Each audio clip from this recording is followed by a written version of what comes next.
Hello and welcome to a new episode of I Didn't Like That Movie. Today we will be analyzing the 2014 film Guardians of the Galaxy.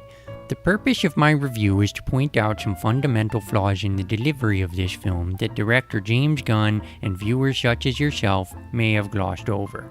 I'm not here to bash the film for its entertainment value, seeing as it was a phenomenal box office hit and scored an 8.1 on IMDb. But let me begin with a brief explanation of the film before going into a plot analysis and finishing with my overall thoughts. Guardians of the Galaxy is based on a Marvel comic book following the story of Peter Quill and his unexpected assembly of misfits, cast in a classic fantasy space setting. The thing is, most people have completely missed the underlying theme of the movie. Guardians of the Galaxy falls under a genre known as a space opera. A space opera is a spin-off of the term soap opera, which itself is a spin-off of the term horse opera, a term coined in the 1930s to describe overly dramatic and cliché Western movies.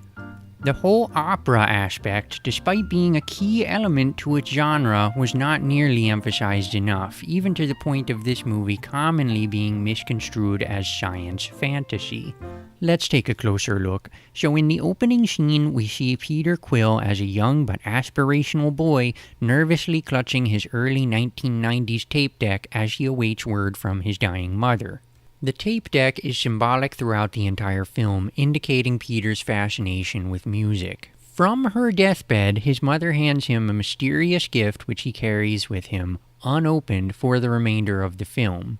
After the trauma of watching his mother die in front of him, Peter runs outside and by pure coincidence is awed by the experience of being in the spotlight for the first time. With his adult life laid out in front of him, Peter spends the next 26 years fashioning a name for himself. Cut to Peter as an adult, played by Chris Pratt. In the opening credits, we see Peter dancing gracefully on an abandoned planet, having no one to sing to but occasional corpses and swamp rats. When he is discovered by an underground talent agency, it is sadly revealed to the viewer that his stage name still remains widely unknown. Star-Lord. Who? After rejecting the shady talent agency's offer, Peter flees the scene to pursue greater venues for his talent. He is met with constant opposition until he finally is noticed by Gamora and her two companions, Rocket and Groot, a traveling group of costumed performers. Peter and his new friends agree to travel the galaxy together in search of fame and fortune. They are soon willingly accepted into a well-established song and dance studio known as the Kiln.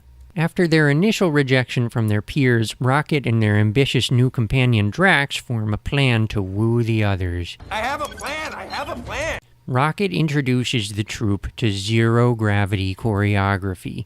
An immediate hit with the likes of their colleagues, Peter and his new friends are graduated from the studio, but are soon thrust into the hedonistic limelight of success. Meanwhile, the talent agency from the beginning of the movie discovers Ronan, the movie's antagonist, a successful and promising contestant on the reality TV show The Voice. Having been raised from riches, we see Ronan's effortless prowess gain momentum, hinting at his future rivalry with the film's protagonist. Now, in this next scene, we see the most vulnerable side of Peter as he confesses his passion to Gamora. Dancing? Wow. It's the greatest thing there is. We see palpable chemistry between the two as Peter plays his 1990s tape deck for his new famed acquaintance. But Gamora dismisses his advanced and undeniable slow dancing talent as pelvic sorcery. This leaves Peter internally scarred as his honest sensitivity was violently rejected. We see in these next few scenes that tension has begun to grow between the performers. It is made apparent to the viewer that their friendships are not going smoothly due to their differences in beliefs and backgrounds. In the midst of their disagreement, they are summoned by former superstar Tanlir Tiven, a washed-up David Bowie impersonator played by Benicio del Toro. Having gotten wind of their rapid success, Tanlir registers them in an intergalactic dance-off competition known as the Nova Corps. Also attending this competition is no other than the infamous Ronan. Preceding the third act of the film, there's an emotional scene in which the protagonists gather and discuss the current state and direction of their dancing careers. Our heroes agree to put aside their differences and work together in order to succeed in their upcoming competition. They form a song and dance troupe known as the Guardians of the Galaxy. On the night before the competition, we see a brief encounter between Peter and the talent agency whom he had formerly rejected. Star-Lord. Finally. This scene is important because finally being acknowledged as his stage name serves as a turning point in his character's confidence, the confidence that he has finally become more than the sum of his parts. So the judges are in place and the competition begins in an apocalyptic themed stage. We first see Ronan give a stellar dance routine against our protagonists dancing individually. But the tables turn when Peter kicks his performance up to 11, and with the power of friendship and camaraderie with his team, Ronan is simply no match. In the final scene, we see Peter finally open his gift that his mother had given him 26 years ago, only to discover that it was a mixtape containing the very music that had inspired him.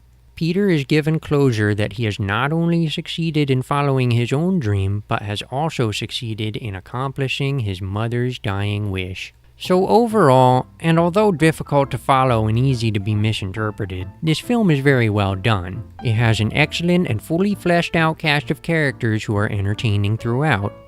And I do like that it isn't too strong on the romantic angle for a change, rather than trying to shoehorn a love story into a script that's perfectly fine without it.